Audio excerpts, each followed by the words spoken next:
Hey everyone, welcome back to The Intentional Workplace, a podcast where we spend 15 minutes each week to talk about everything HR to better your business. And I'm Maria Williams. I'm Jacob Stone. And this week we're going to be talking about why pay isn't the reason people leave most of the time. So let's dive right in. And the first kind of question that I have, and the first thing that we'll cover today is, and a question that I have for you, Jacob. When leaders assume that compensation is the issue, what problem are they often missing? So the first and foremost is when you're wondering why people are leaving, whether it just be an individual or a whole team, you see this mass exodus. I think as company leaders or managers, even as employees, we've all been there. The first thing you have to look at is, why? Is it us? Is it the environment? Is it the compensation? Are they just moving because they want to get to greener pastures? So there's multiple reasons of why people leave. To look solely at, well, it's just financial. Maybe we're not paying them enough. Obviously, we all want to be paid enough. Like this notion of like, well, you work because you just love the company. Well, if it wasn't about money, then I would be on the beach somewhere sipping Mai Tais day in and day out. Like I'm here because I'm getting paid. Now, the reason why people might leave is a whole different thing. Compensation definitely is one of them, but a lot of it, I would say, is the culture. According to Forbes, I read an article and I can post it in the comments, is something like 20% of part-time or hourly employees and salary employees quit within the first 100 days. And then 40% leave within the first year, and 75% leave within the first 3 years. And that can vary across, industries and reasons of why. What they found is that toxic environments are the absolute number one reason why people leave and start searching for other roles. People are willing, especially in today's world, people are willing to forego monetary value for more work-life balance. We spend a lot of time at work. We spend a lot of time with the people that we work with. And it's important to create an environment where everyone feels comfortable, where everyone enjoys what they're doing. Everyone has the same goal in mind. And to go back to last week's episode, there is a track forward. I'm not just doing the same thing day in and day out until I die. There's something more I can do. I can get something more out of this so that I feel more fulfilled. Yeah, absolutely. I mean, it's from what I've seen, it's often that leadership problem or the culture problem that gets employees kind of in the mindset to even start to look elsewhere. Mm-hmm. And really what I've found too is, I mean, all of the things you said, yes, like the culture, the longer term potential growth of the company, the career paths, also just the leadership and kind of their management support is super important when it comes to retaining good talent. What I've found is, I mean, oftentimes this thought of, increasing pay to try to keep somebody, or let's just give them a raise and then they'll be happy. I mean, that usually is just kind of a Band-Aid fix.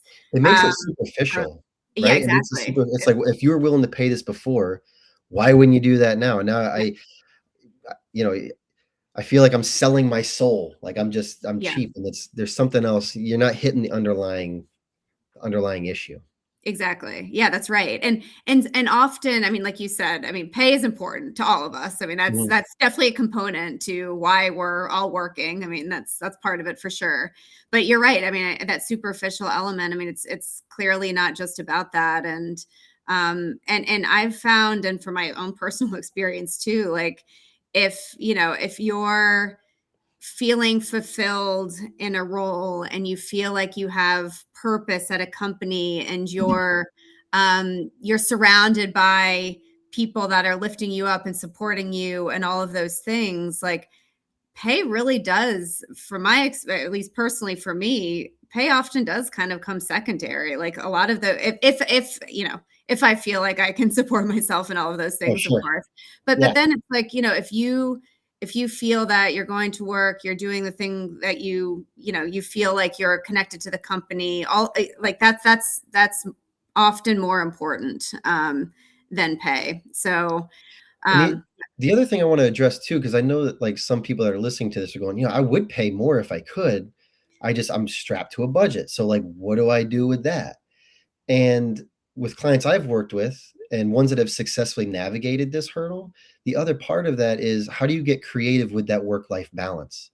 Again, to your point, people are going to stay where they're most happy. They'll forego some dollars. There's got to be a give and get. But what else are you going to do? Well, you know what? Maybe we get more creative on the PTO. Maybe we, I don't know, we invest in professional development.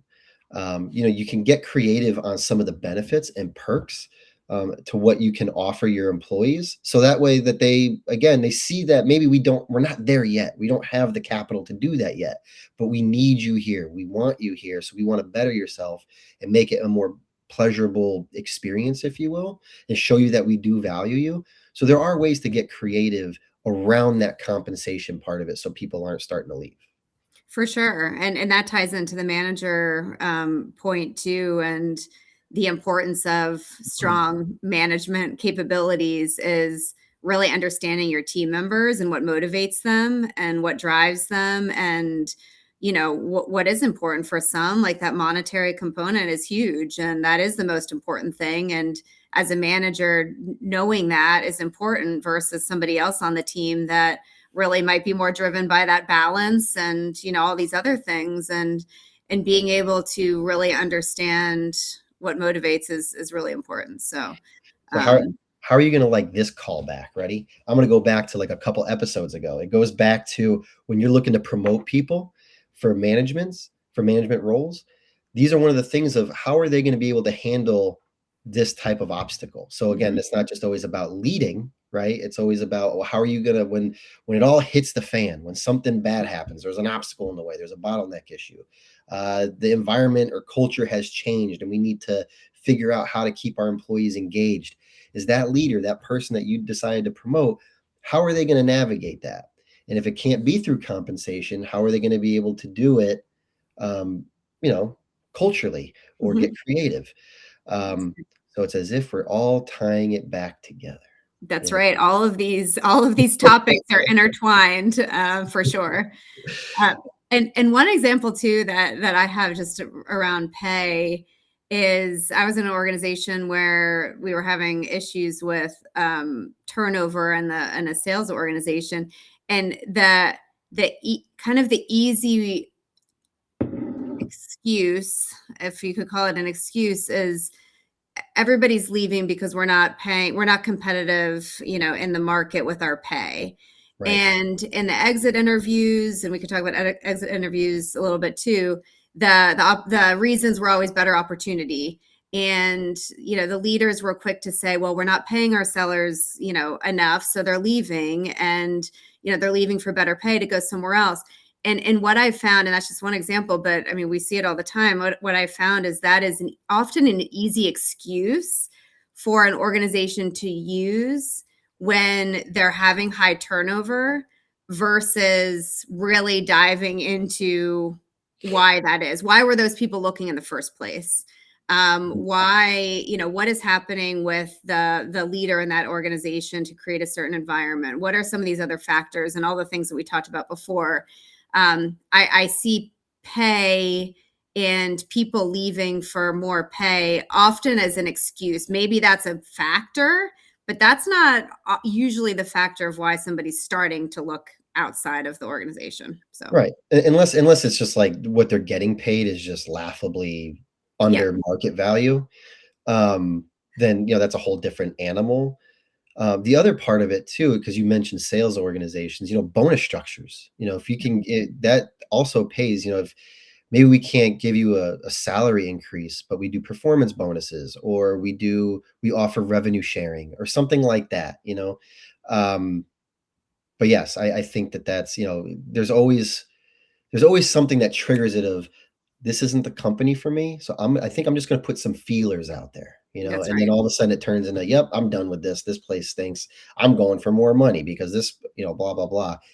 But to your point, if the culture was different, or they did leadership, or the company in itself did a introspection as to why we're getting this mass exodus or high turnover, I Yeah. think you'll find that it's not necessarily the compensation part of it. Yeah. And what have you seen as some of those kind of early signs? So if, in kind of the example you just gave and what we've been talking about, if somebody kind of feels like they want to start looking elsewhere and they're not happy, and maybe it's about pay or maybe it's not.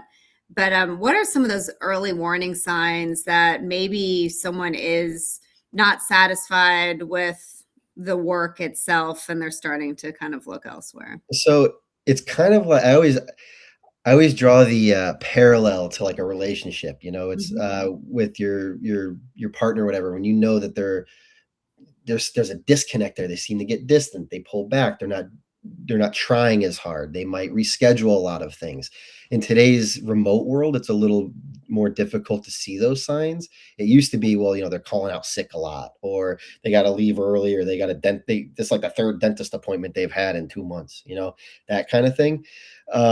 With remote work, I would say it's more what does their timelines look like when they're doing their deliverables? How available and how responsive are they?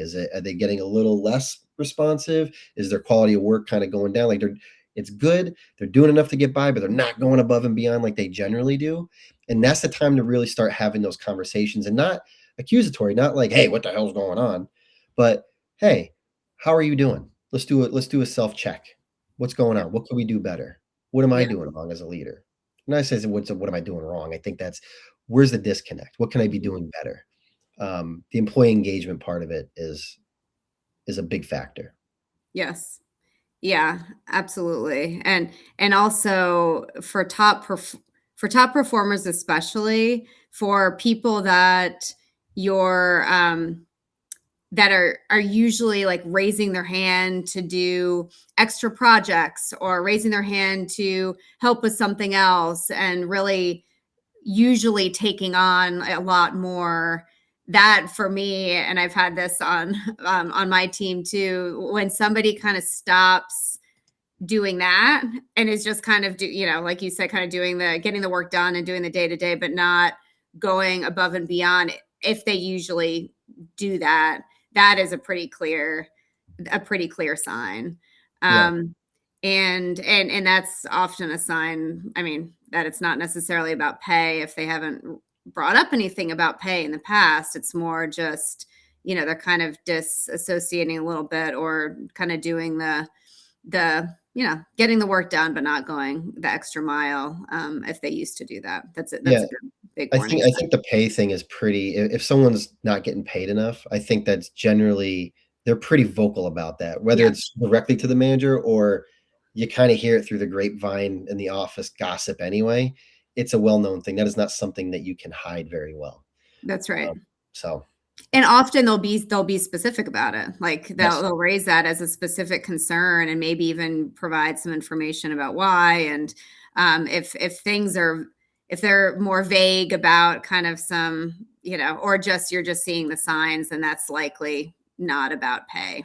Um, so Yeah. great.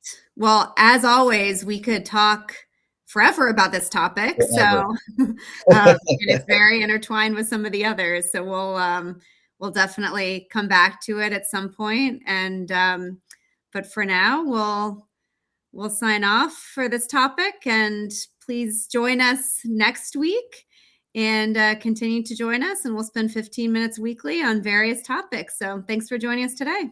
Excellent. See you guys next week. Alrighty, bye.